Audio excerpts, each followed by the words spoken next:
Hey YouTube, SciGuy29 coming at you here for episode 6 of Crafts and Cards, where I drink a beer, show you some baseball cards, introduce you to both the beer and my collection. Maybe you had it, maybe you haven't. Good either way. Welcome to the bar.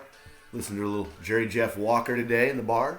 So, got the neon glowing, got the beer ready to flow. So today's beer, I'm going to show you two beers. Only going to drink one. The first beer I'm going to show you is a Night Owl by Elysian. This is a brewery in Washington, Seattle, I believe. Good beer. I'm not going to be drinking this one today.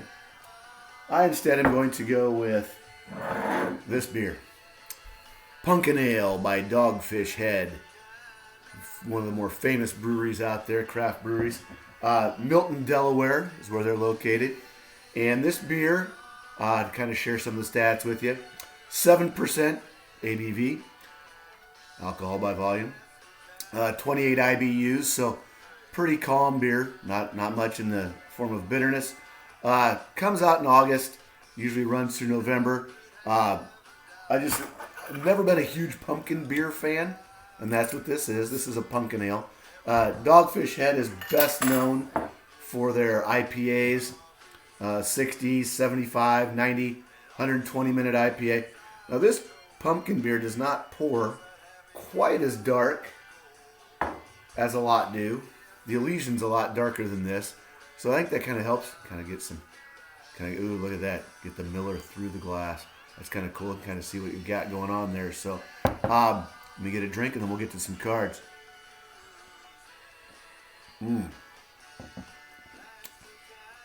Good stuff. A little malty to it there. Kind of amber color, you can see.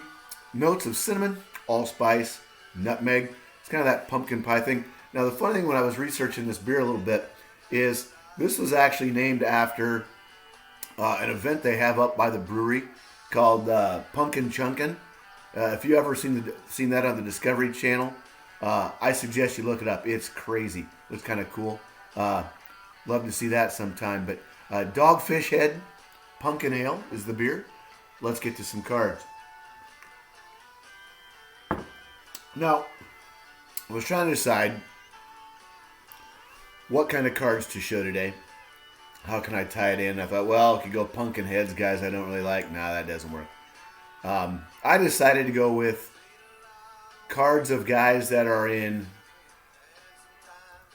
Halloween colored uniforms. Kind of the time of the year that we're in. Some of my favorites, I may have shown one or two of these before, but hey, sit back and enjoy. Now, our first is a Decade's Best Willie Mays Awards winner.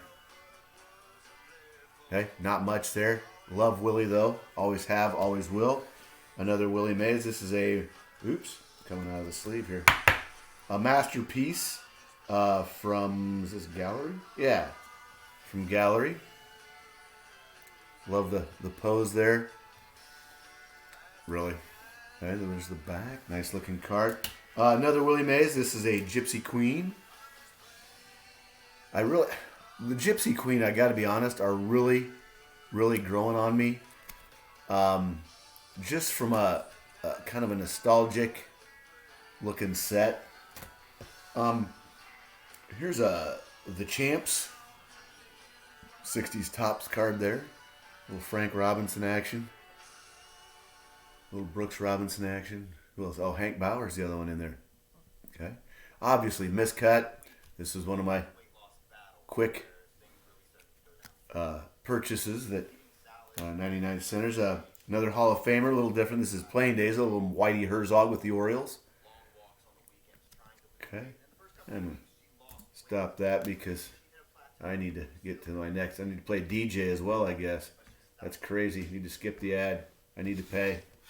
Upgrade. And a little Whitey Herzog. It's kind of fun. I've actually got a couple signed Whitey Herzog items. When he was manager of the Royals, had the chance to meet him a couple times. This is a 39-cent purchase. You can see the tape mark at the top, Mr. Jim Palmer. It's kind of funny when they sent, you can kind of see the back. I don't know if you can see what the price tag says. They had $30 on the card. The corners are rounded as hell. It's ridiculous. I just thought it was kind of funny. Maybe it was just a the top loader that they had sitting around, but I thought that was kind of funny. Going to go to Mr. Earl Weaver in his managing days early with the Orioles. The 72 tops here. Kind of love this card. I also have an Earl Weaver auto on a program from the Royals from the late 70s, probably early 80s. So I love Earl. It's always fun watching him get fired up. I'm not that kind of manager in baseball. I'm going to switch to some Giants now. Go to a Gaylord Perry, another one offset.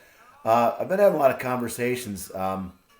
Last night, there's a guy in town who runs a show in Ames about once a month, every other month.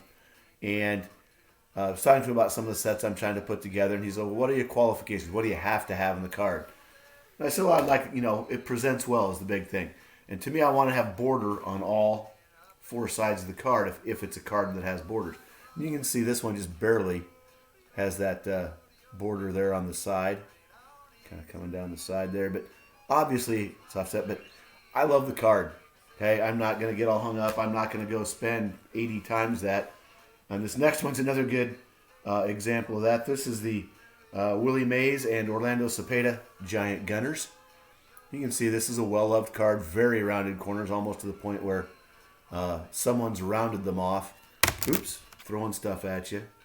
At the back kind of hard. You can see it's really miscut there on the side. But Hall of Famer, 2 Hall of Famers for the price of 1. And this was $1.30. Okay, can't go wrong with that.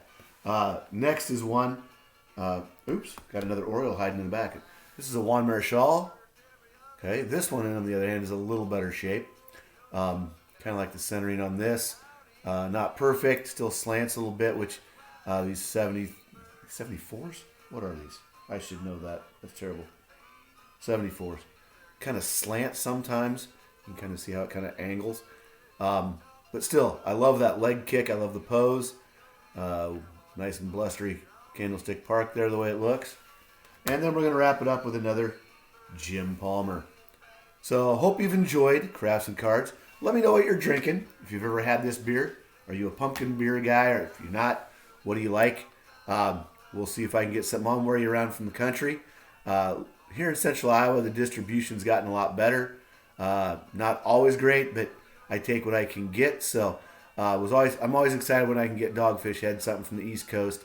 So till next time, cheers.